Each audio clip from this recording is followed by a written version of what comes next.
أعوذ بالله من الشيطان الرجيم. بسم الله الرحمن الرحيم.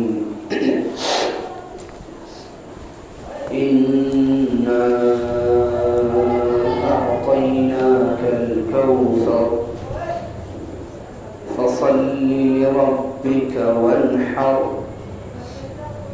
إن شانئك هو الأبتر. صدق الله العلي العظيم.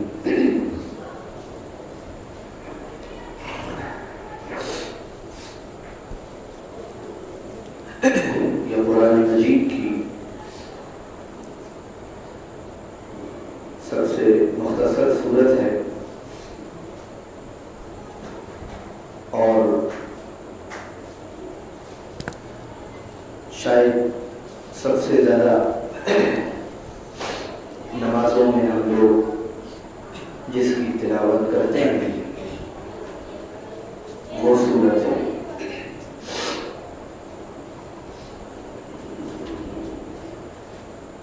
یہ سورت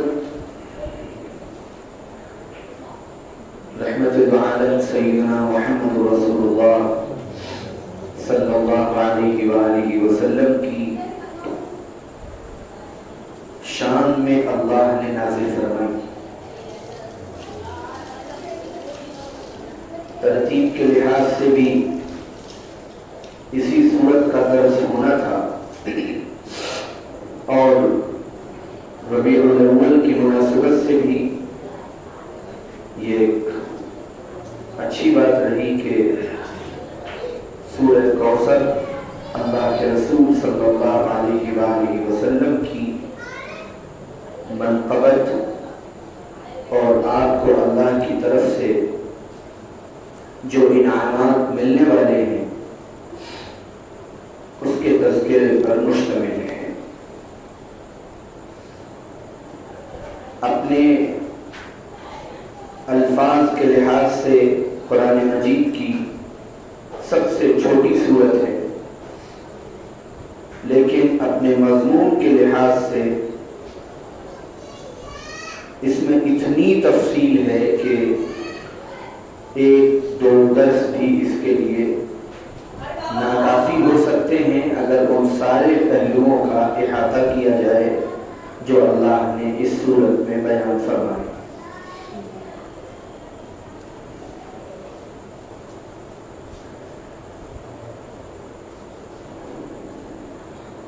اللہ کے رسول صلی اللہ علیہ وسلم نے جب ایمان کی اور اسلام کی دعوت دینا شروع کی تو ہر طرف سے مخالفتوں کا ایک طوفان تھا جس کا سامنا رسول اللہ صلی اللہ علیہ وآلہ وسلم کو مسلسل کرنا پڑتا. ایذا پہنچانے اور تکلیف پہنچانے کا کوئی ایسا راستہ نہیں تھا جس کو اہل مکہ نے حضور اکرم صلی اللہ علیہ وآلہ وسلم کے خلاف استعمال نہ کیا. اور وہ ایذا اور تکلیف صرف جسمانی نہیں ہوتی تھی، جسمانی بھی ہوتی تھی اور ذہنی بھی ہوتی تھی. جسمانی تکلیف شیخ ابی طالب میں قید کر دیا گیا، کبھی پتھر مار دیے گئے، کبھی کی وجڑی لا کر رکھ دی گئی، کبھی دیگر صحابہ کرام کو ریتوں پر گھسیٹا گیا اور پتھر ان کے سینوں پر رکھے گئے. یہ جسمانی تکلیف تھی جو دی جاتی تھی. اور اس سے زیادہ شدید تکلیف وہ ہوتی تھی جو مینٹلی ٹارچر کیا جاتا تھا، ذہنی ایذا پہنچائی جاتی تھی. فقرے کسے جاتے تھے، جملے کسے جاتے تھے، کبھی شاعر کہا جاتا تھا، کبھی مجنون نعوذ باللہ کہا جاتا تھا، کبھی ساحر نعوذ باللہ کہا جاتا تھا، کبھی ٹھٹھے اڑائے جاتے تھے، مذاق اڑایا جاتا تھا. یہ ایذا ذہنی ہوتی تھی اور بعض اعتبار سے ذہنی ایذا جسمانی ایذا سے زیادہ سخت ہوتی. تو انہی ذہنی ایذاؤں میں ایک ایذا اللہ کے رسول صلی اللہ علیہ وسلم کو اس وقت پہنچائی گئی جب آپ کے یہاں سب سے پہلے حضرت رقیہ رضی اللہ تعالی عنہ کی پیدائش ہوئی. اس کے بعد آپ کے یہاں آپ کے صاحبزادے حضرت عبداللہ کی پیدائش ہوئی اور اس کے بعد دوسرے صاحبزادے یا بعض تحقیقات کے مطابق پہلے حضرت زینب کی پیدائش ہوئی اور پھر حضرت قاسم کی پیدائش ہوئی جن کی نسبت سے آپ صلی اللہ علیہ وسلم کی کنیت ابو القاسم تھی جن کے دو نام طیب اور طاہر بھی ذکر کیے جاتے. تو حضرت عبداللہ کی پیدائش ہوئی ان کا بھی انتقال ہو گیا. پھر حضرت قاسم کی پیدائش ہوئی اور ان کا بھی انتقال ہو گیا. تو ایک ذہنی ایذا اللہ کے رسول صلی اللہ علیہ وسلم کو مشرکین یہ کہہ کر پہنچاتے تھے کہ بھئی ان کو زیادہ سیریس لینے کی ضرورت نہیں ہے, ان کی تو کوئی نرینہ اولاد ہی نہیں ہے, لہذا ان کی دعوت چلنے والی نہیں ہے. یہ جب تک ہیں تب تک ان کی باتیں ہو رہی ہیں, ان کا تذکرہ ہے, یہ اپنی دعوت دے رہے ہیں. نرینہ اولاد نہ ہونے کی وجہ سے ان کے بعد یہ سلسلہ ختم ہو جائے گا اور یہ دعوت ختم ہو جائے گی اور یہ تحریک دم توڑ دے گی. تو وہ آپ صلی اللہ علیہ وسلم کو ابتر کہا کرتے تھے. نعوذ باللہ. ابتر عربی میں اسی کو کہا جاتا ہے جس کی بنیاد کٹ گئی ہو, یعنی اب ان کا سلسلہ آگے نہیں چلنے والا. نسب کے ذریعے سلسلہ چلتا ہے, اولاد کے ذریعے سلسلہ چلتا ہے. تو جب نرینہ اولاد نہیں ہے تو اب ان کی بات, ان کی دعوت, ان کی تحریک, ان کا پیغام, ان کا مشن, یہ سب ادھورا رہ جائے گا ان کے دنیا سے جانے کے بعد. اب یہ بات بڑی تکلیف دہ ہوتی تھی اللہ کے رسول صلی اللہ علیہ وسلم کے لیے, اور وہ اس کا پروپیگنڈا کیا کرتے تھے بار بار, خاص طور سے عاص بن وائل, عقبہ بن ابی معیط, یہ سب سر فہرست تھے جو اس بات کو لے کر بہت زیادہ فتنہ اور فساد مچائے ہوئے تھے. ان حالات میں اللہ نے یہ سورت اطمینان دینے کے لیے, سکون پہنچانے کے لیے, خوشخبریاں سنانے کے لیے اللہ کے رسول صلی اللہ علیہ وآلہ وسلم پر نازل فرمایا اللہ تعالیٰ نے اِنَّا أَعْطَيْنَاكَ الْكَوْثَرَ. اے نبی صلی اللہ علیہ وسلم, ہم نے آپ کو الکوثر عطا کی. کوثر کیا چیز ہے؟ مفسرین نے تو اس کے بارے میں 25-30 اقوال حدیثوں سے نقل کر کے لکھے, لیکن 3 معنی اس کے مشہور ہیں کہ کوثر کے کیا معنی ہیں. صحیح ترین حدیثوں سے یہ بات ثابت ہے کہ اللہ کے رسول صلی اللہ علیہ وسلم نے ارشاد فرمایا کہ میں جس وقت جنت میں گیا اس وقت میں نے ایک نہر دیکھی, جس نہر میں مٹی کی جگہ یاقوت اور ہیرے جواہرات اس کی تہ میں تھے. اس کا پانی دودھ سے زیادہ سفید, برف سے زیادہ ٹھنڈا اور شہد سے زیادہ میٹھا تھا. میں نے پوچھا یہ کیا ہے؟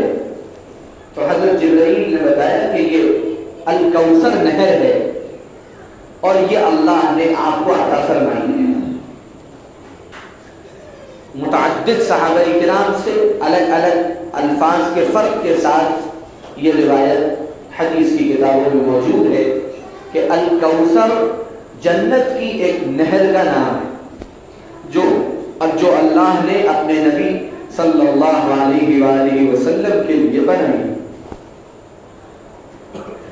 اسی طرح حدیثوں ہی سے یہ بات ثابت ہے کہ قیامت کے دن اللہ تعالیٰ حضور اکرم صلی اللہ علیہ وسلم کو جس وقت لوگ سخت پیاس کی حالت میں ہوں گے ایک حوض عطا فرمائیں گے، اور بعض روایتوں سے معلوم ہوتا ہے کہ جنت سے اسی نہر کے 2 پرنالے اس حوض میں گر رہے ہوں گے،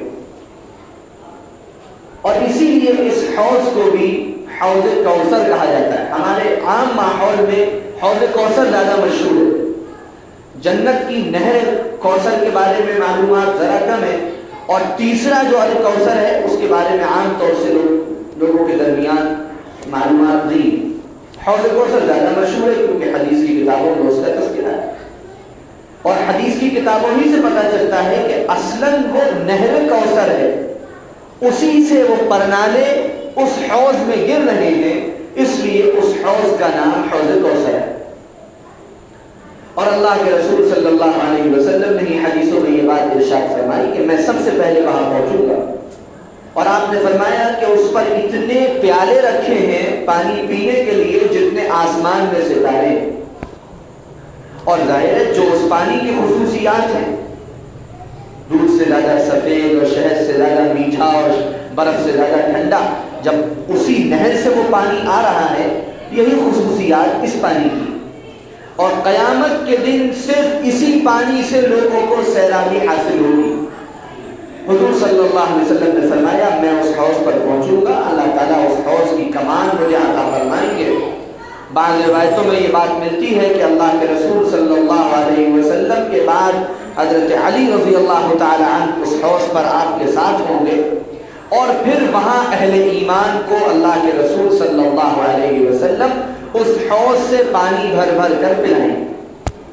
اور مشہور حدیث ہے کہ بہت سے میری امت کے پیاسے وہاں آئیں گے تو میں ان کو دیکھ کر پکاروں گا کہ میری امت کے لوگ ہیں، ان کو بلاؤ، لیکن فرشتے ان کو مار کر بھگا دیں گے۔ میں کہوں گا یہ تو میری امت کے لوگ ہیں، ان کو کیوں بھگا رہے ہو؟ تو فرشتے آپ صلی اللہ علیہ وسلم کو جواب دیں گے اِنَّكَ لَا تَدْرِي مَا أَحْدَثُوا بَعْدَكَ، اے محمد صلی اللہ علیہ وسلم، اے رسول اللہ، آپ کو نہیں معلوم کہ آپ کے بعد انہوں نے کیا کیا کام کیے تھے۔ آپ سمجھ رہے ہیں کہ یہ آپ کی امت کے لوگ ہیں، لیکن حقیقت میں انہوں نے اپنے اعمال ایسے کر لیے تھے کہ آج یہ حوض کوثر پر آپ کے دست مبارک سے یہ مبارک پانی پینے کے لائق نہیں رہ گئے، اس لیے ان کو واپس پلٹایا جا رہا ہے۔ یہ الکوثر دوسرے اس کے معنی، اور تیسرے معنی جو سب سے زیادہ مناسب اور بہترین ہے اور جس کے اندر یہ دونوں معنی اپنے آپ موجود ہیں، وہ الکوثر کا جو لفظ ہے عربی کے لحاظ سے، جو عربی جانتے ہیں وہ سمجھتے ہیں کہ یہ جو عربی کا جو صیغہ ہے اس کو مبالغے کا صیغہ کہا جاتا ہے، جس کے معنی یہ ہوتے ہیں بہت زیادہ کثرت رکھنے والے۔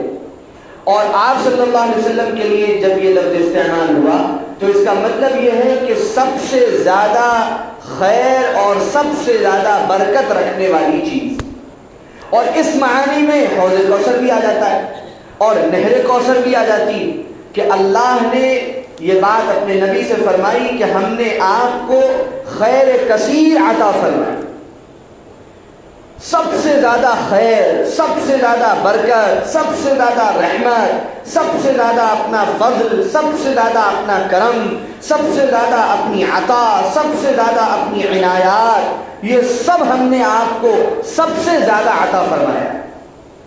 اب ظاہر ہے اس کے اندر حوض کوثر بھی آ گئی، وہ بھی اللہ کی ایک عطا ہے، اللہ کی اپنے نبی پر ایک خاص نعمت ہے، اللہ کا اپنے نبی سے خاص تعلق کا اظہار ہے، نہر کوثر بھی اس میں آ گئی۔ یہ تفسیر زیادہ تر مفسرین نے اختیار کی کہ الکوثر سے مراد ہے سب سے زیادہ خیر، کہ یہ تو آپ کو طعنے دے رہے ہیں کہ آپ کی دعوت مٹ جائے گی اور آپ کی تحریک ختم ہو جائے گی اور آپ کا کوئی نام لیوا نہ رہے گا اور آپ کا نام و نشان نعوذ باللہ فنا ہو جائے گا، لیکن ہم آپ کو خوشخبری دے رہے ہیں اے محمد صلی اللہ علیہ وسلم کہ ہم آپ کو سب سے زیادہ خیر عطا فرمائیں۔ اب اندازہ لگا لیجئے کہ اس جملے کے بعد پھر حضور اکرم صلی اللہ علیہ وسلم کی زندگی کے وہ مرحلے جب مکمل ہوتے، جو مرحلے آزمائش کے ہیں، جو مرحلے تکلیف کے ہیں، جو مرحلے امتحانات کے ہیں، اور پھر اگلے مراحل کا آغاز ہوتا ہے، تو یہ بات بالکل روز روشن کی طرح عیاں ہو جاتی ہے اور بالکل صاف نکل کر سامنے آتی ہے کہ کوئی پہلو ایسا نہیں ہے محمد الرسول اللہ صلی اللہ علیہ وآلہ وسلم کی زندگی کا جس میں اللہ نے آپ کو سب سے زیادہ خیر اور برکت سے مالا مال نہ کر دیا.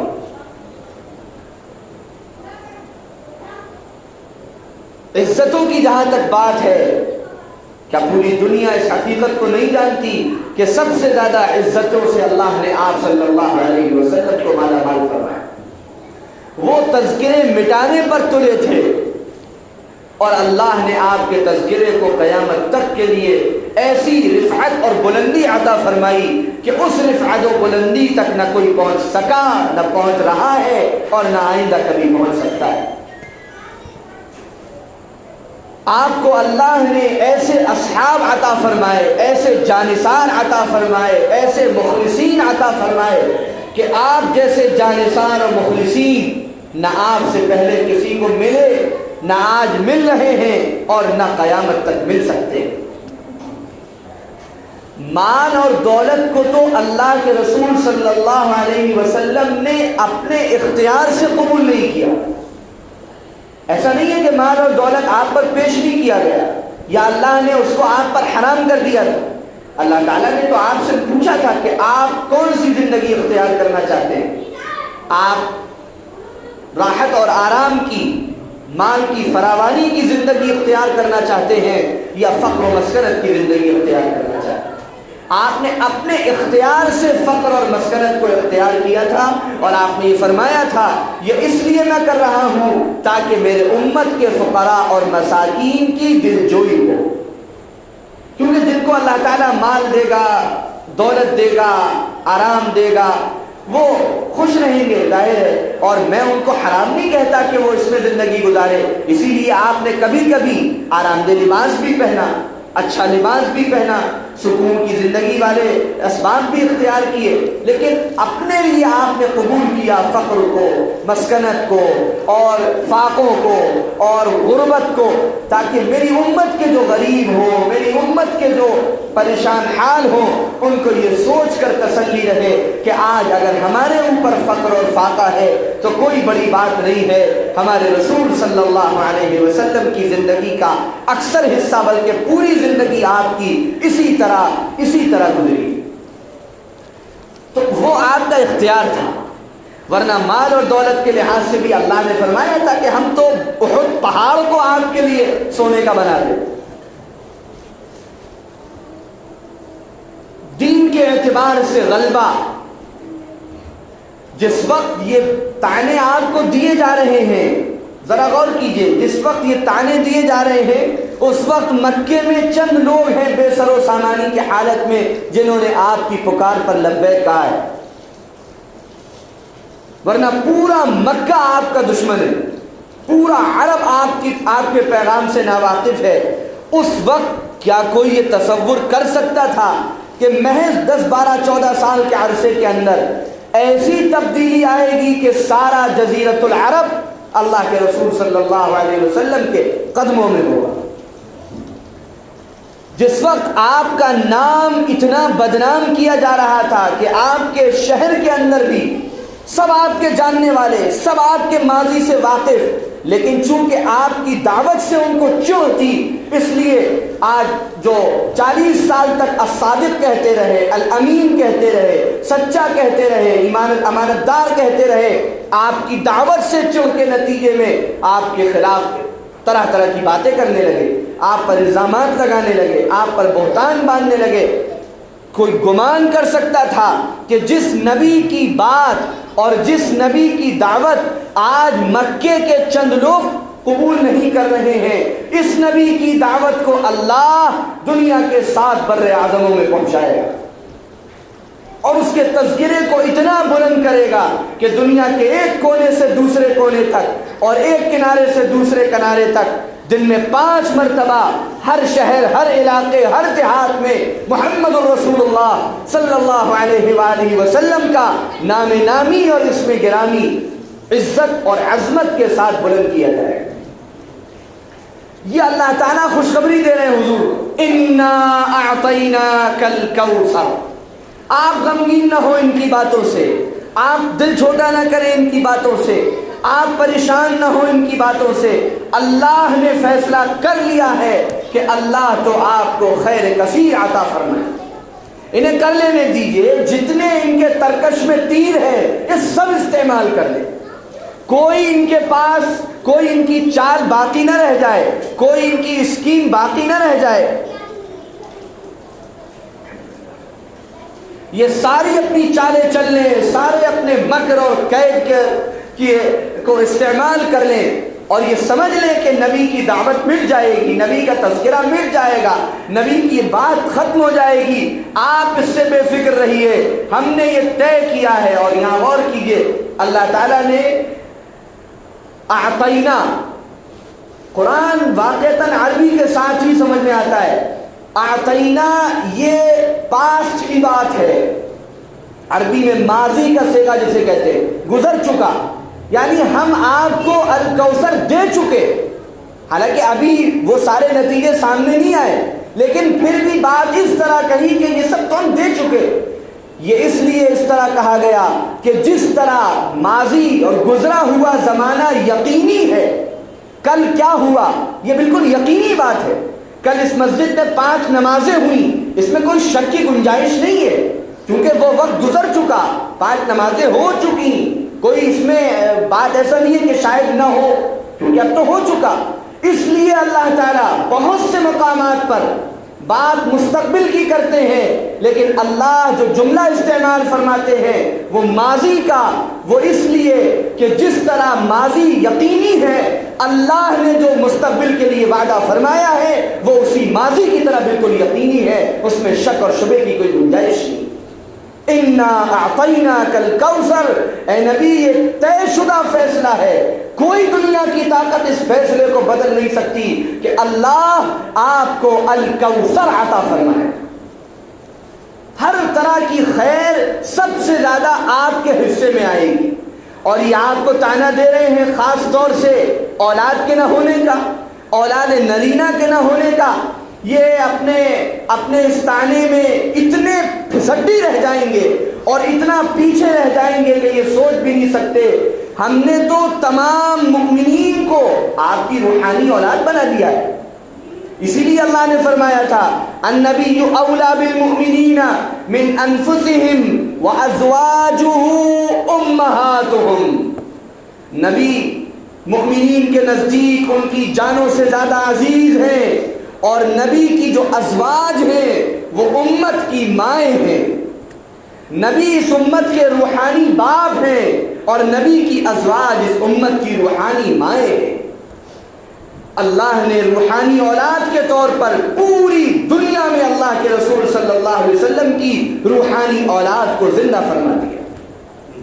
اور پھر آپ کی نسل کو، یہ نرینہ اولاد سے سمجھتے ہیں کہ نسل چلتی ہے، اللہ نے اپنے نبی کے ساتھ یہ خاص معاملہ فرمایا کہ آپ کی لخت جگر، آپ کے جگر کا ٹکڑا حضرت سیدہ فاطمہ رضی اللہ تعالی عنہا کے بارے میں آپ نے فرمایا کہ فاطمہ میری بیٹی ہے اور فاطمہ کی اولادیں میری اولادوں کی طرح ہیں.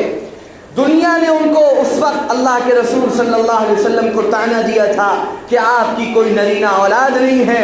اللہ نے اس کے بدلے میں آپ کو ایسے 2 بیٹے عطا فرمائے اور ان کی نسلوں میں ایسے پاکیزہ لوگ عطا فرمائے کہ کائنات کی آنکھوں نے ان جیسے پاکیزہ بچے نہ کبھی دیکھے اور نہ کبھی دیکھے. حضرت حسن اور حضرت حسین رضی اللہ تعالی عنہما، آپ نے بار بار ان کو اپنا بیٹا کہا اور آپ نے ان کے بارے میں جو باتیں ارشاد فرمائیں حدیث کی کتابیں اس سے بھری پڑی. کہیں آپ نے فرمایا یہ میرے 2 پھول ہیں، کہیں آپ نے فرمایا یہ میرے جگر کے ٹکڑے ہیں، کہیں آپ نے ان کے لیے خطبے سے اتر کر ان کو اپنی گود میں لیا. کہیں آپ نے اپنی نماز کو ان کے لیے لمبا کیا، کبھی آپ نے ان کو اپنی پیٹھ پر بٹھا کر سواری کرائی، کبھی آپ نے ان کے ماتھے کو چوما، کبھی آپ نے ان کے رخسار پر بوسہ دیا، کبھی آپ نے ان کے ہونٹوں پر بوسہ دیا.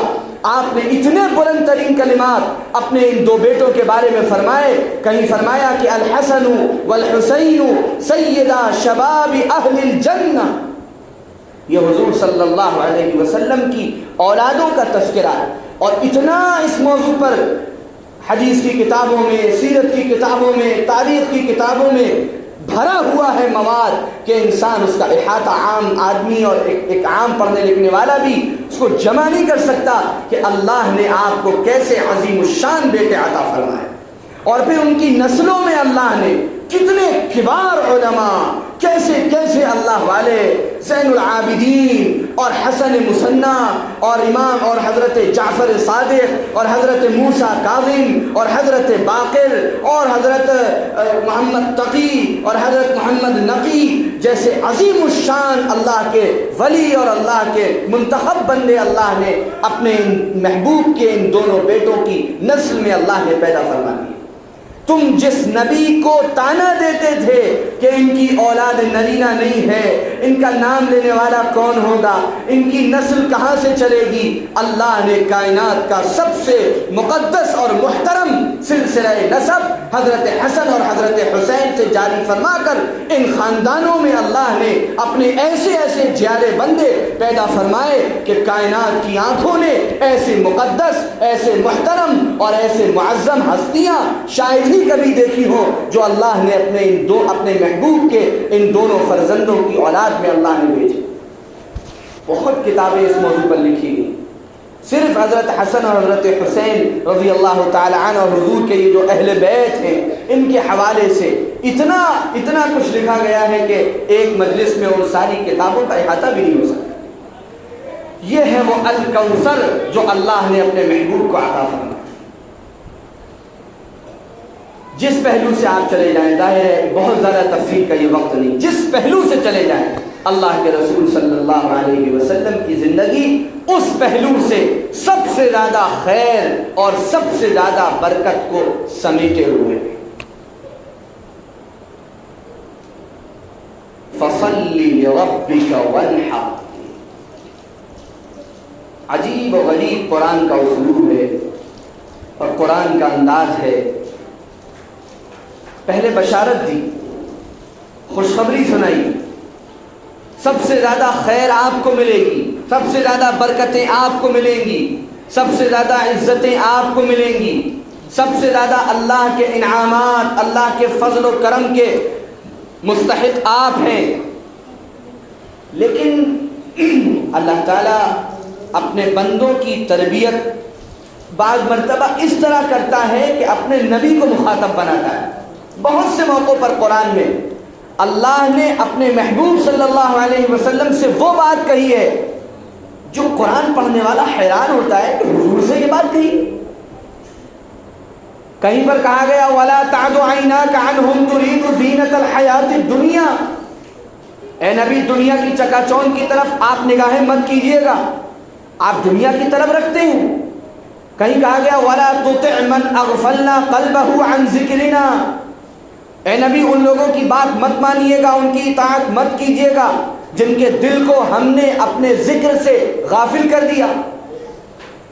اب قرآن پڑھنے والا، قرآن کا طالب علم حیران ہو جاتا ہے کہ یہ باتیں رسول اللہ صلی اللہ علیہ وسلم سے کیوں فرمائی جا رہی ہیں. کیا کسی کو یہ وہم و گمان ہے نعوذ باللہ کہ آپ صلی اللہ علیہ وسلم آخرت کو چھوڑ کر دنیا کی چمک دمک کے پیچھے لگیں گے، یا آپ ایسے لوگوں کے پیچھے چلیں گے جو اللہ کی یاد سے غافل ہیں؟ ہرگز یہ بات نہیں ہے.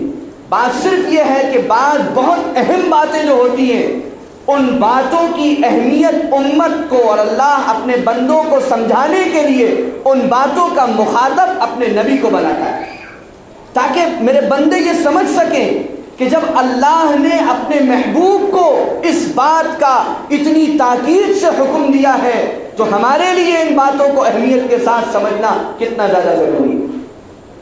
تو یہی بات ہے، بندے کو جب خوشخبریاں ملتی ہیں، سورہ کوثر میں کیا کیا چھپا ہوا ہے ہم لوگ تو تلاوت دن رات کرتے رہتے ہیں، کبھی تصور میں بھی نہیں آتا کہ غور کریں قرآن مجید پر۔ اللہ تعالیٰ ہمیں اپنا ذہن لگانے کی اور استفادے کرنے کی توفیق عطا فرمائے تو عقل حیران ہو جاتی ہے۔ جب انسان کو نعمتیں ملتی ہیں اور عزتیں ملتی ہیں اور کامیابیاں اور کامرانیاں نصیب ہوتی ہیں تو ایک عام انسان کے قدم بہکنے کے بہت زیادہ امکانات ہوتے ہیں۔ اس کے مزاج میں غرور آ سکتا ہے، اس کی طبیعت میں تکبر پیدا ہو سکتا ہے، اور بھی بہت سی ایسی باطنی خرابیاں ہیں جو اس کے اندر آ سکتی ہیں۔ ظاہر ہے اللہ کے رسول صلی اللہ علیہ وسلم کے بارے میں اس کا وہم و گمان بھی نہیں تھا کہ آپ کو اللہ تعالیٰ جب الکوثر عطا فرمائیں گے، دنیا کی خیریں اور برکتیں آپ کو ملیں گی تو نعوذ باللہ آپ کے قدم بہک جائیں گے۔ لیکن اللہ تعالیٰ پیغامات کا سلسلہ وہاں سے شروع کرتا ہے اور اپنے نبی کو حکم دیتا ہے کہ اللہ تو آپ کو یہ سب دے گا، لیکن آپ کیا کریں؟ فَصَلِّ لِرَبِّكَ وَانْحَرْ۔ آپ ان نعمتوں کے وجہ سے کسی تکلف میں مبتلا نہ ہو، آپ اپنی ان نعمتوں کا استحقاق نہ بیان کریں۔ آپ کا کام یہ ہے اے نبی کہ آپ تو اپنے رب کے آگے جھک جائیں اور اس کے لیے قربانیاں پیش کریں۔ یہاں دو باتیں بہت خاص ہیں جو اس جملے سے سمجھنی چاہیے۔ پہلی چیز تو جو میں نے عرض کی کہ انسان کو نعمتوں کا بدلہ، ظاہر ہے ہم کیا اللہ کو بدلہ دیں گے؟ نعمتوں کا حق یہ ہے کہ انسان فوراً اللہ کی عبادت کے ذریعے اس کی شکر گزاری میں لگ جائے، کیونکہ حضور کو حکم دیا گیا ہم آپ کو نعمتیں دیں گے، اور فوراً حکم دیا گیا کہ آپ نماز پڑھیے، قربانیاں کیجیے، یعنی عبادت کے ذریعے اللہ کی شکر گزاری کیجیے۔ یہ ایک مزاج ہے اور ہمیں ان آیتوں کی روشنی میں اپنے اندر اس مزاج کو دیکھنا ہے کہ ہمیں جب اللہ کی کوئی نعمت ملتی ہے تو اس نعمت کے ملنے پر ہم اسے اپنی محنت، اپنے کمالات، اپنی خصوصیات، اپنے فضائل اور اپنی جافشانی کو اس کا نتیجہ بتاتے ہیں، یا ہم فوراً یہ کہتے ہیں کہ میرا کوئی کمال نہیں ہے، جو کچھ ہے وہ اللہ کی عطا ہے، اللہ نے دیا ہے، اور ہم فوراً اللہ کے آگے جھک جاتے ہیں۔ حضور صلی اللہ علیہ وسلم کا یہ مزاج تو اللہ نے اتنا بنوایا تھا اور حضور کو اتنی تاکید کی تھی، اللہ اکبر۔ قرآن جیسا معجزہ جب اللہ نے حضور کو دیا جس نے سارے عرب کو گونگا کر دیا، اور عرب جن کو اپنی زبان پر، اپنی لغت پر، اپنی فصاحت و بلاغت پر بڑا ناز تھا، وہ سارا عرب جھک گیا اس قرآن کی بلاغت کے آگے اور قرآن کی طاقت کے آگے اور قرآن کی فصاحت کے آگے، اور سب نے لوہا مان لیا۔ اس وقت حضور سے کیا کہلوایا گیا؟ قل لو شاء اللہ ما تلوته علیکم ولا ادراکم به فقد لبثت فیکم عمرا من قبله افلا تعقلون۔ اے نبی، آپ جب قرآن پڑھتے ہیں یہ سب عاجز ہو جاتے ہیں، بے بس ہو جاتے ہیں، ان کی نگاہیں جھک جاتی ہیں، یہ آپ کے آیتوں کے مقابلے میں ایک جملہ پیش نہیں کر پاتے، ان کی ذلت، ان کی رسوائی، ان کا برا حال دیکھنے کے قابل ہوتا ہے۔ لیکن اے نبی، آپ ان سے یہ کہہ دیجئے کہ اگر اللہ چاہ لے گا تو میں تمہارے سامنے اس قرآن کی ایک آیت بھی تلاوت نہیں کر سکتا، میرا کوئی کمال نہیں ہے اس قرآن کے پڑھنے میں جس قرآن کے آگے تم بے بس ہو۔ اب کتنی اہم بات ہے کہ وہ اپنی پوری طاقت لگائے ہوئے تھے ذلیل اور رسوا کرنے کے لیے، نعوذ باللہ من ذالک، اور اللہ نے حضور کو قرآن دیا، حضور نے قرآن پڑھا، اس قرآن کے آگے وہ بے بس ہو گئے، ذلیل ہو گئے۔ یہ وقت تھا کہ حضور صلی اللہ علیہ وسلم کچھ نہ کرتے تو خاموشی رہ لیتے کہ بھائی میں جو پڑھ رہا ہوں اس کے بعد یہ بے بس ہیں، عاجز ہیں، لیکن اللہ نے کہلوایا کہ آپ کہیے میرے بس میں نہیں ہے کہ میں تمہیں بے بس کر سکوں، قرآن پڑھ سکوں۔ لو شاء اللہ ما تلوتہ علیکم، اگر اللہ نے چاہ لیا تو میں تمہارے سامنے کچھ نہیں پڑھ سکتا۔ اور اللہ تعالیٰ نے کہہ دیا وما اوتیتم من العلم الا قلیلا، اے نبی آپ یہ بھی کہہ دیجئے کہ اللہ یہ فرماتا ہے کہ مجھے جو علم دیا گیا ہے بہت تھوڑا سا ہے، وَلَئِن شِئْنَا لَنَذْهَبَنَّ بِالَّذِي أَوْحَيْنَا إِلَيْكَ، اور اگر ہم چاہ لیں گے تو جو کچھ ہم نے آپ کو دیا ہے آپ سے بھی چھین لیں گے۔ یہ ہے نعمت، جب انسان کو کوئی ملے تو اس کے بعد اس کو سر تاپا اللہ کا شکر شکر گزار بندہ بننا چاہیے۔ ہمارے اندر یہ عادت کتنی ہے، میں بار بار یہ بات عرض کرتا ہوں اپنے آپ کو بھی مخاطب کر کے اور تمام سننے والوں کو، کہ قرآن کا درس، خاص طور سے میں قرآن مجید کی جب بات کروں قرآن کا درس، تو اس میں کم از کم ہماری نیت تقریر سننے کی نہیں ہونی چاہیے، اور ہماری نیت کہ بھائی اب ایک پروگرام ہوتا ہے، ٹھیک ہے آتے ہیں تو بیٹھ جاتے ہیں سن لے۔ کم از کم قرآن کے درس میں اگر ہماری یہ نیت رہی تو شاید اس سے زیادہ محرومی کوئی ہو نہیں سکتی۔ یہ کتاب ہدایت ہے، ایک ایک لفظ اس کا لعل و گوہر سمیٹے ہوئے، ایک ایک لفظ میں زندگی کو تبدیل کر دینے والی رہنمائیاں موجود ہیں۔ جس وقت قرآن کے یہ قیمتی جواہر نکلتے ہیں تو صاحب عقل حیران ہو جاتا ہے، کیسی رہنمائی اللہ تعالیٰ نے ایک ایک آیت میں فرمائی۔ اپنی زندگی کو ہم ایک ایک آیت کے ساتھ جوڑتے چلیں، ہم سب جوڑتے چلیں، ہم سب ہدایت کے محتاج ہیں۔ ہمیں اللہ جو نعمتیں دے رہا ہے، کسی بھی طرح کی نعمت ہو، نعمت کا تعلق دین سے ہو یا دنیا سے ہو، نعمت کا تعلق ظاہر سے ہو یا باطن سے ہو، ہمیں اس نعمت پر کتنا شکر ادا کرنے کی توفیق مل رہی ہے۔ اور ہم غور کریں گے تو ہمیں نظر آئے گا کہ ہر پل ہم اللہ کی کروڑوں نعمتوں سے متمتع ہو رہے ہیں اور لطف اندوز ہو رہے ہیں، اور کروڑوں نعمتوں سے اللہ کی ہم فائدہ اٹھا رہے ہیں۔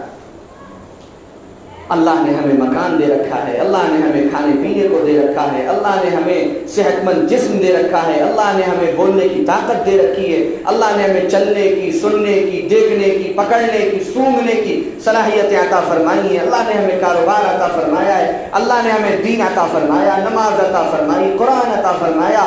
ایک نہیں، ہم غور کرتے چلے جائیں گے تو قرآن کی وہ آیت ہمیں بالکل حقیقت بن کر اپنی زندگی میں نظر آئے گی، وَإِن تَعُدُّوا نِعْمَةَ اللَّهِ لَا تُحْصُوهَا۔ اگر تم اللہ کی نعمتوں کو شمار کرنا چاہو، تم اللہ کی نعمتوں کو شمار نہیں کرتے۔ سرتاپا شکر بننا چاہیے۔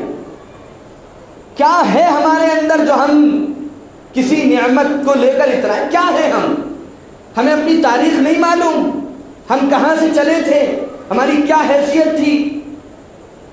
ہم ایک ایسی چیز تھے جس سے لوگ گھن کرتے تھے، نفرت کرتے تھے، ناپاک سمجھتے تھے، وہ ہماری ابتدا ہے۔ اور پھر کیسے بے بس تھے، کیسے بے کس تھے، کیسے لاچار تھے کہ کبھی کروٹ لیتے تھے تو بستر کے نیچے آتے تھے، کبھی کروٹ لیتے تو کسی کے اوپر جاتے تھے، پیر ہمارے ٹکتے نہیں تھے، ہاتھ میں کچھ پکڑا جاتا نہیں تھا۔ وہ بے بسی کا دور بچپن کا کیا ہمیں نہیں معلوم؟ اب اللہ نے یہ کچھ عمر عطا فرمائی پختگی کی، اور ذرا ہم چلنے لگے، دوڑنے لگے، ہاتھوں سے چیزوں کو پکڑنے لگے، کچھ بولنے لگے، کچھ دیکھنے لگے، کچھ سننے لگے، کچھ کمانے لگے، کچھ عہدے مل گئے، کچھ منصب مل گئے، تو آج ہماری چال بدل جائے، ہمارا انداز بدل جائے اور ہمارے اندر اکڑ پیدا ہو جائے، یا اللہ تعالیٰ نے کسی ذریعے سے کوئی عزت عطا فرما دی، کوئی صلاحیت عطا فرما دی، اس کی بنیاد پر ہمارے تیور بدل جائیں اور ہمارے مزاج میں تبدیلی آنے لگے، یہ ناشکری کی انتہا ہے۔ سرتاپا شکر ہمیں ہونا چاہیے۔ اِنَّا أَعْطَيْنَاكَ الْكَوْثَرَ، اے نبی ہم آپ کو نعمت عطا فرمائیں گے، آپ کا کام یہ ہے فَصَلِّ لِرَبِّكَ وَانْحَرْ، آپ تو اپنے رب کے لیے نمازیں پڑھیے اور قربانی دیجیے۔ اور دوسری بات اس آیت سے یہ سمجھنے کی ہے کہ اللہ تعالیٰ نے یہاں نماز اور قربانی کا جو تذکرہ فرمایا ہے وہ ایک خاص وجہ سے فرمایا ہے۔ وجہ یہ ہے کہ نبی صلی اللہ علیہ وسلم کو جو یہ سارے طعنے دیے جاتے تھے، یہ اصل میں آپ کی دعوت کے خلاف ایک رد عمل تھا کہ آپ شرک کے خلاف توحید کی جو دعوت دیتے تھے، یہ سب اسی کا نتیجہ تھا۔ یہ ایک ایسی حقیقت ہے جو ایک معمولی سا طالب علم بھی جانتا ہے۔ ان کو کوئی اور تکلیف نہیں تھی حضور سے، 40 سال کی زندگی ان کے سامنے تھی کھلی کتاب کی طرح۔ وہ حضور کو اپنا فیصل بناتے تھے، الامین کہتے تھے، الصادق کہتے تھے، آپ کے فیصلوں کو تسلیم کرتے تھے، آپ کی سچائی کی دہائیاں دیتے تھے۔ صرف تکلیف اس بات کی تھی کہ نبی صلی اللہ علیہ وسلم نے ان کے مشرکانہ نظام کے خلاف، ان کے شرک کے خلاف آپ نے ایک آواز لگائی تھی اور ایک اللہ کی توحید کی دعوت دی تھی۔ یہ تھی اصل وجہ جس کی وجہ سے سب آپ کے خلاف ہو گئے۔ اور پھر حضور کو تکلیفیں دینا شروع کی، ایذا پہنچانا شروع کی۔ تو اللہ کی طرف سے یہ پیغام دیا گیا کہ اے نبی صلی اللہ علیہ وسلم، ہم آپ کو یہ نعمتیں عطا فرمائیں گے، آپ کے مشن میں کوئی کمزوری نہیں آنی چاہیے۔ فَصَلِّ لِرَبِّكَ وَانْحَرْ، شرک کے دو بڑے بڑے مظاہر تھے، ایک تو یہ کہ معبودان باطل کے سامنے سجدے ہوتے تھے، اور دوسرا یہ کہ معبودان باطل کے نام پر چڑھاوے چڑھتے تھے اور قربانیاں دی جاتی تھی۔ یہ دونوں شرک کے بڑے مظہر تھے، بتوں کے آگے جا کر خانہ کعبہ میں سجدے کرنا اور انہی کے نام پر پھر چڑھاوے چڑھانا، قربانیاں کرنا، جانوروں کو ذبح کرنا۔ فرمایا اے نبی صلی اللہ علیہ وسلم، ساری نعمتیں آپ کو اللہ تعالیٰ عطا فرمائے گا، لیکن آپ کے مشن میں کوئی کمزوری نہ آئے۔ آپ کو اللہ نے شرک کے خاتمے کے لیے پیدا کیا ہے، شرک کی بے خونی کے لیے پیدا کیا ہے۔ آپ اپنے اس کام پر مضبوطی کے ساتھ جمے رہیں، بالکل صرف خالص ہو کر اپنے اللہ کے لیے نماز پڑھیں، اپنے مالک کے سامنے سر جھکائیں اور اسی کے نام پر قربانیاں کریں، اسی اللہ کے لیے جانور کو ذبح کریں۔ شرک سے کھلم کھلا اظہار برات کریں، کوئی کمپرومائز کی گنجائش شرک کے معاملے میں نہیں ہے۔ ایک بحیثیت انسان کے آپ سب کے ہمدرد ہیں، آپ سب کی خیر خواہی چاہتے ہیں، آپ کسی کا برا نہیں چاہتے، آپ کسی کو تکلیف نہیں پہنچاتے، لیکن جب بات توحید اور شرک کی آ جائے گی تو ایک ذرے کے برابر بھی اسلام اور توحید کے نظام سے الگ ہٹنے کی گنجائش موجود نہیں ہے۔ تو یہ دوسرا پیغام، کیسے ہی حالات سخت کیوں نہ ہو، کیسی ہی تکلیفیں کیوں نہ ہو، کیسی بھی پریشانیاں کیوں نہ ہوں، آپ شرک کے خلاف جو آپ کو یہ کام دیا گیا ہے، توحید کی دعوت کا کام اور اللہ کے لیے ساری عبادتوں، جانی اور مالی عبادتوں کو کرنے کا کام، آپ اس کام پر مضبوطی کے ساتھ جمے رہیں۔ اسی لیے بعض مفسرین نے لکھا ہے کہ صلاۃ یعنی نماز کا تذکرہ کر کے تمام جانی عبادتیں مراد ہیں، کیونکہ جانی عبادتوں میں نماز کا درجہ سب سے زیادہ بلند ہے۔ اس کے علاوہ جتنی جانی عبادتیں، ذکر ہے، تلاوت ہے، دعا ہے، جس میں انسان کی اپنی جان لگتی ہے بس، تو وہ ساری عبادتیں نماز سے نیچے ہیں اور نماز کے تابع۔ جب نماز اللہ کے لیے خالص ہو جائے گی تو باقی عبادتیں تو اپنے آپ خالص ہو جائیں گی۔ اور قربانی مالی عبادتوں میں افضل ترین عبادت ہے، اور مالی عبادتوں میں اس کا ایک بہت بڑا درجہ ہے۔ حج بھی ایک بہت بڑا عمل ہے، لیکن حج کے اندر بھی قربانی کا عمل آتا ہے۔ تو فرمایا گیا کہ تمام جانی اور تمام مالی عبادتوں کو اللہ کے لیے خالص کر، ریا کا اور شرک کا کوئی شائبہ باقی نہیں رہنا چاہیے۔ آپ کا یہ کام ہے، آپ کا یہ عمل ہے، آپ کا یہ طرز ہے، آپ کا یہ اسوہ ہے کہ ہم تمام تر سخت ترین حالات کے باوجود ہمارے لیے بھی رہنمائیاں ہیں۔ حالات کتنے ہی سخت کیوں نہ ہو، کتنا ہی مستقبل کو لے کر اندیشے اور دہشت ناکیاں پیدا کیوں نہ کی جا رہی ہوں، کتنا ہی خوف کیوں نہ دلایا جا رہا ہو، اور کیسے ہی حالات سخت سے سخت کیوں نہ آ گئے ہوں، ایک امتی اس اسوے کو دیکھے گا کہ میرے نبی صلی اللہ علیہ وسلم پر بھی کیسے کیسے حالات آئے، جسمانی اور ذہنی ہر طرح کی تکلیفیں آپ کو دی گئی، اور اللہ نے آپ سے خیر کا وعدہ فرمایا، لیکن نبی سے یہ فرمایا کہ آپ کا کام ہے اپنے مشن کو مضبوطی کے ساتھ انجام دیں۔ یہی ہمارا کام کہ جو اللہ نے ہمیں کام دیا ہے، جو ایمان دیا ہے، جو دین دیا ہے، جو عبادتیں دی ہیں، ہم ان پر مضبوطی کے ساتھ قائم رہیں، ہمارے اعمال میں کمزوری نہ آئے، ہمارے اللہ سے تعلق میں کمزوری نہ آئے، ہماری دین میں کمزوری نہ آئے، ہماری نمازیں ضائع نہ ہوں، ہمارا جان و مال اللہ کے لیے لگتا رہے، اللہ کے لیے ہمارے جان اور مال کا اور وقت کا استعمال ہوتا رہے۔ فَصَلِّ لِرَبِّكَ وَانْحَرْ۔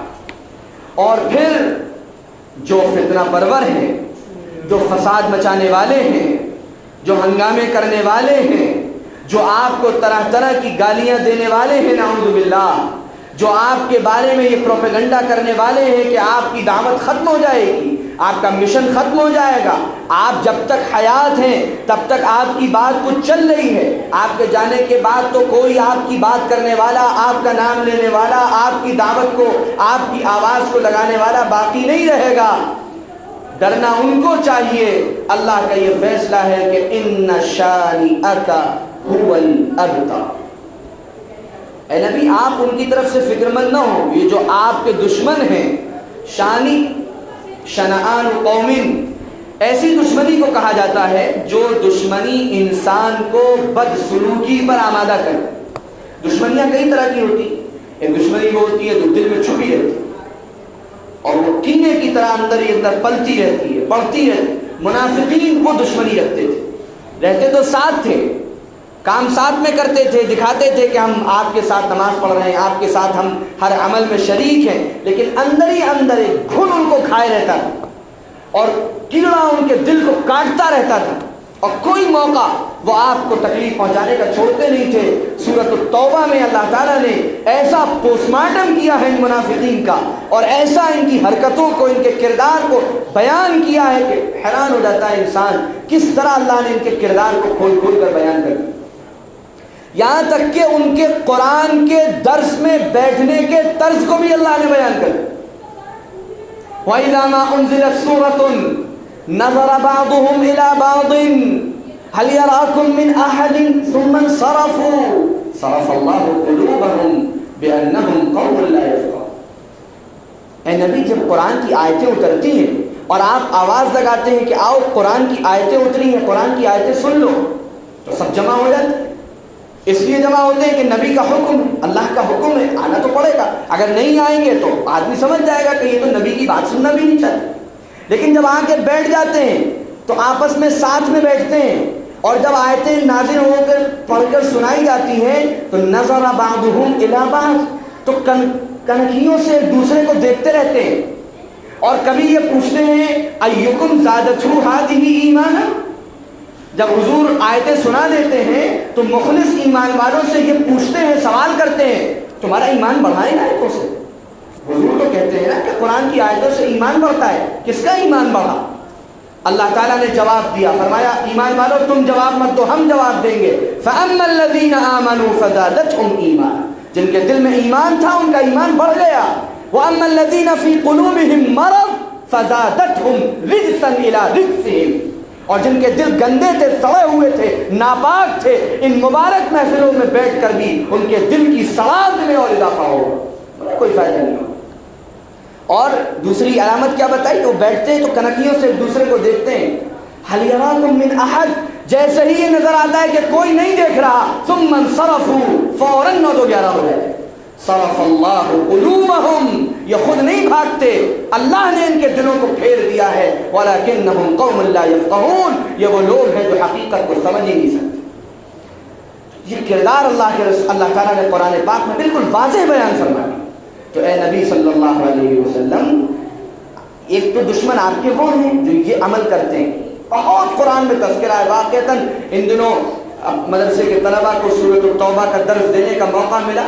طالب علمی کے زمانے میں بھی اتنی گہرائی سے اور غور سے اپنی کمزوریوں اور اپنی نااہلی کی وجہ سے نہیں پڑھ پائے تھے، لیکن جب طلباء کو پڑھانے کے لیے غور کے ساتھ اور تفسیروں کا مطالعہ کیا تو ایسا اللہ تعالیٰ نے واضح کیا ہے، ایک ایک علامت کو کیا کرتے ہیں، کس طرح سے یہ تکلیفیں پہنچاتے ہیں۔ لیکن ظاہری اعتبار سے وہ ساتھی، ظاہری اعتبار سے اتنا ساتھ تھے کہ جب انتقال ہوا تو ان کا جو سردار تھا حضور نے نماز جنازہ پڑھائی۔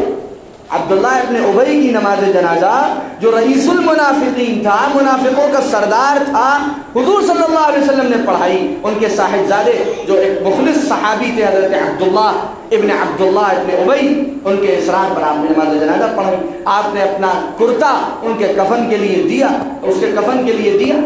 اتنا ساتھ تھے، لیکن ایک دشمن وہ تھے جن کی دشمنی ان کو تکلیف پہنچانے پر آمادہ کر دیتی تھی، جیسے ابو جہل، جیسے ابو لہب تھا، جیسے عقبہ ابن ابی معیط تھا، جیسے ولید تھا، شیبہ تھا۔ یہ سب اس طرح کے لوگ تھے جو کھل کر دشمنی کرتے، تکلیفیں پہنچاتے تھے، ایذا پہنچاتے تھے۔ کوئی راستہ ملتا تھا اس راستے سے اللہ کے رسول صلی اللہ علیہ وسلم کو تکلیف پہنچانے کی کوشش کرتے تھے۔ ان دشمنوں کو شانی کہا جاتا ہے۔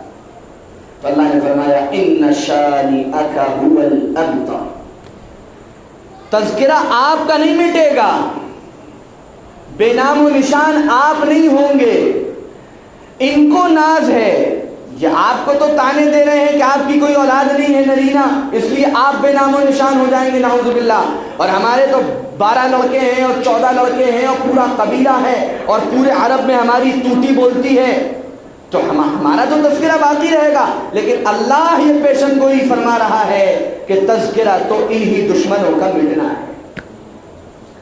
اور کیا اس پر لمبی چوڑی میں تقریر عرض کروں، آج ہے کوئی جو یہ کہہ سکے کہ حضرت ابو جہل ہمارے خاندان کے ہیں، ہمارے دادا پر دادا جناب ابو جہل تھے، جناب ابو لہب سے میری رشتہ داری ہوتی ہے؟ کوئی ہے؟ آدمی نام لینا پسند نہیں کرتا ہے، نام ان کا آتا بھی ہے تو لعنت و پھٹکار کے لیے آتا ہے کہ حضور کو تکلیف پہنچانے والے یہ حضور کے بڑے بڑے دشمن تھے۔ لیکن کتنے لاکھوں ہزاروں کروڑوں ہیں، کوئی اپنی نسبت حسن کی طرف کرتا ہے، کوئی حسین کی طرف کرتا ہے، کوئی ابو بکر کی طرف کرتا ہے، کوئی عمر کی طرف کرتا ہے، کوئی عثمان کی طرف کرتا ہے، کوئی علی کی طرف کرتا ہے رضی اللہ عنہم اجمعین۔ ان کی طرف نسبت کرنے کو آدمی اپنی سعادت سمجھتا ہے، اب ان کی طرف نسبت کر کے آدمی کو خوشی ہوتی ہے، ان کی نسبت کا لوگ احترام کرتے ہیں، ان کی نسبت کی لوگ قدر کرتے ہیں۔ اگر آج کے دور میں کسی کے بارے میں پتہ چل جائے کہ ابو جہل کی نسل کے ہیں تو آدمی غصہ کرنے لگے، حالانکہ اس میں ان کا کیا قصور ہے، لیکن طبعی کراہت پیدا ہو گئی ہے لوگوں کے اندر، طبعی کراہت۔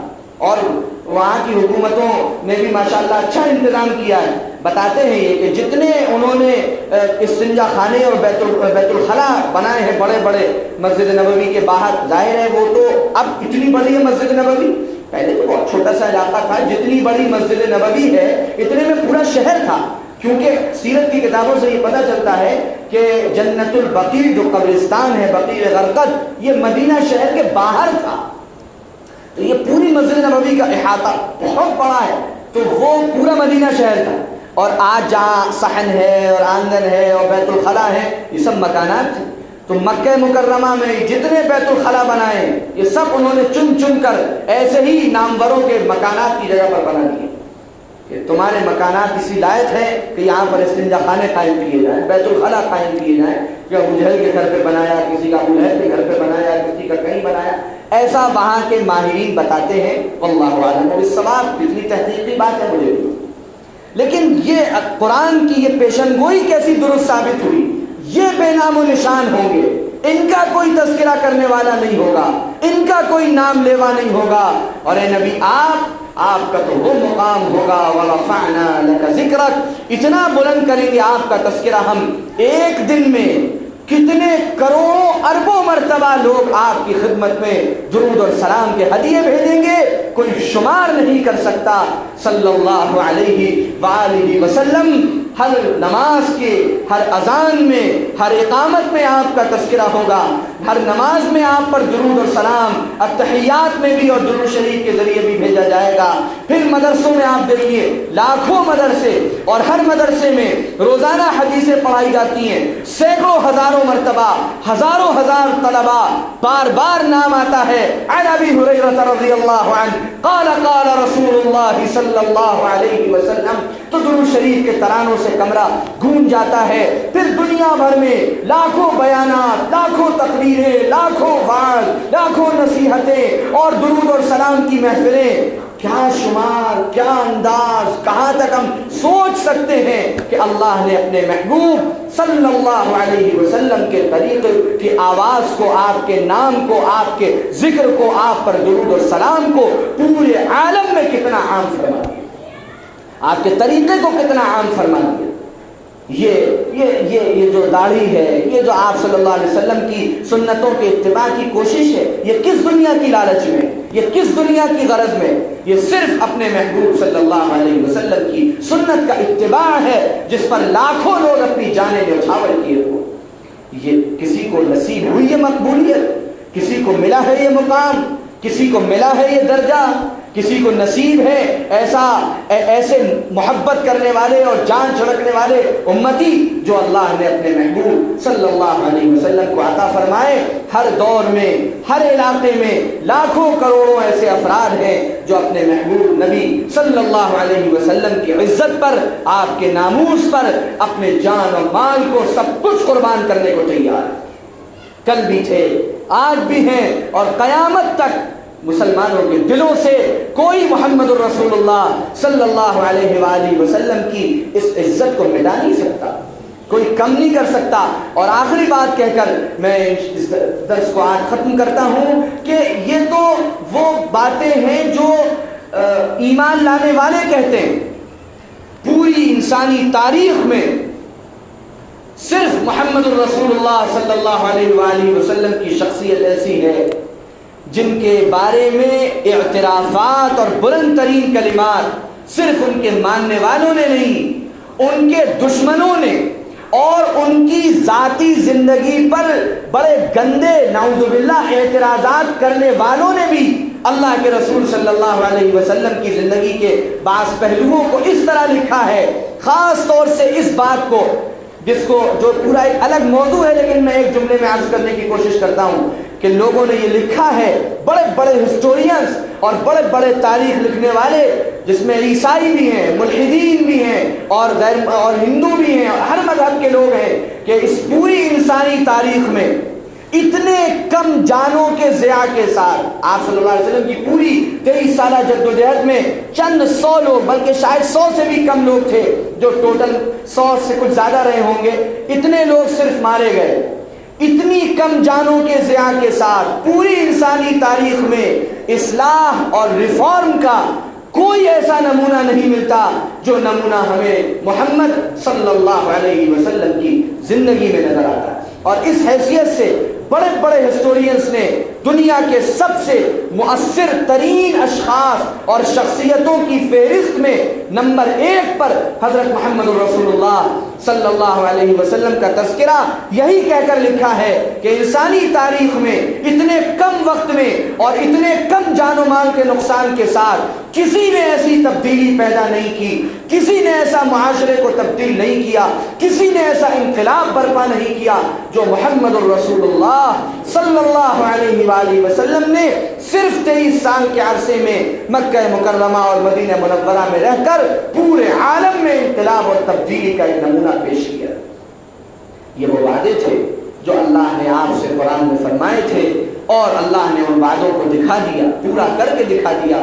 آپ کو اللہ نے الکوثر دنیا میں بھی عطا فرمائی، آپ کے دشمنوں کا نام و نشان مٹا، اور آپ اللہ کی اطاعت پر، اللہ کی بندگی پر زندگی گزارتے رہے۔ اور الکوثر جو حوض کوثر ہے، جو نہر کوثر ہے، وہ بھی قیامت کے دن اللہ کے رسول صلی اللہ علیہ وسلم وہاں میزبان ہوں گے، اور آپ کے ذریعے سے اللہ تعالیٰ اہل ایمان کو وہ نہریں اور وہ حوض عطا فرمائے گا۔ اللہ اپنے فضل و کرم سے ہم سب کو دنیا میں بھی حضور صلی اللہ علیہ وسلم کی وہ میراث جو آپ کی روحانیت ہے اور جو آپ نے دین عطا فرمایا اس پر عمل کی توفیق عطا فرمائے، اور قیامت کے دن بھی اللہ حوض کوثر پر آپ کے ہاتھوں سے جام کوثر عطا فرمائے، اور جنت میں بھی نہر کوثر پر آپ کی معیت عطا فرمائے۔ اللهم لك الحمد كما أنت أهل، اللهم لك الحمد كله ولك الشكر كله، اللهم لا نحصي ثناء عليك، سبحان الله وبحمده، سبحانك اللهم وبحمدك، نشهد أن لا إله إلا أنت، نستغفرك ونتوب إليك۔ اللهم صل وسلم وبارك على نبينا محمد، اللهم صل وسلم وبارك على نبينا محمد، اللهم صل وسلم وبارك على نبينا محمد وعلى آله وأصحابه أجمعين۔ ربنا آتنا في الدنيا حسنة وفي الآخرة حسنة وقنا عذاب النار۔ یا اللہ ہماری غلطیوں کو معاف فرما، ہمارے گناہوں کو معاف فرما، ہماری خطاؤں سے درگزر فرما۔ یا اللہ اپنی رحمت کا معاملہ فرما، فضل و کرم کا معاملہ فرما، عافیت کا معاملہ فرما۔ یا اللہ اپنے نبی صلی اللہ علیہ وسلم کے اسوے پر عمل کی توفیق عطا فرما، ان کے طریقے پر، ان کی سنت پر چلنے کی توفیق عطا فرما۔ یا اللہ دنیا میں بھی ان کے راستے پر چلنے کی توفیق عطا فرما، اور قیامت کے میدان میں حوض کوثر پر ان کا ساتھ عطا فرما، جنت میں نہر کوثر پر ان کا ساتھ عطا فرما۔ یا اللہ ہماری الجھنوں کو، پریشانیوں کو دور فرما۔ یا اللہ ہمارے گھروں میں، خاندانوں میں جو بیمار ہیں اللہ اپنے کرم سے ان کو شفا عطا فرما۔ یا اللہ ہمارے گھروں میں، خاندانوں میں، اللہ ہمارے شہر میں، ہمارے متعلقین میں اللہ جو چھوٹے اور بڑے یا اللہ جو مرد اور عورتیں بیمار ہیں اللہ اپنے کرم سے شفائے کاملہ عاجلہ مستمرہ دائمہ عطا فرما۔ اے اللہ ہمارے شہر کو بیماریوں سے نجات عطا فرما۔ اے اللہ بیماریوں سے نجات عطا فرما، ڈینگو سے نجات عطا فرما، موذی امراض سے نجات عطا فرما۔ اے اللہ اپنے کرم سے زمین اور آسمان سے برکتوں کو اور صحت کو اتار دیجیے۔ اے اللہ عافیت کو اور خیر کو اتار دیجیے۔ اے اللہ ہمارے متعلقین کا کسی کا امتحان نہ لیجیے، ہر پریشانی اور تکلیف اور بیماری اور الجھن سے حفاظت فرما دیجیے۔ اے اللہ اپنے رحم کا، کرم کا، عافیت کا معاملہ فرما۔ یا اللہ ہمارے گھر کے بزرگوں، ہمارے والدین، یا اللہ ہمارے متعلقین، ہمارے محسنین و مخلصین، اللہ سب کی عمروں میں برکت عطا فرما، چین سکون عافیت عطا فرما۔ اے اللہ خیر و برکتوں سے مالا مال فرما، ہر تکلیف و پریشانی سے حفاظت فرما۔ یا اللہ قرآن کو ہمارے دلوں کی بہار بنا دیجیے، ہماری زندگی میں قرآن کو اتار دیجیے، قرآن کا فہم و تدبر عطا فرما، قرآن پر غور کرنے کی عادت عطا فرما، قرآن کے مضامین دل اور دماغ پر کھول دیجیے۔ یا اللہ ہماری زبان میں تاثیر پیدا فرما، یا اللہ نافعیت پیدا فرما۔ یا اللہ ہر طرح کی ریا سے اور کبر سے اور غرور سے اور فخر سے اے اللہ اپنے کرم سے حفاظت فرما۔ یا اللہ ہر برے جذبے سے حفاظت فرما، نفس و شیطان کی چالوں سے محفوظ فرما۔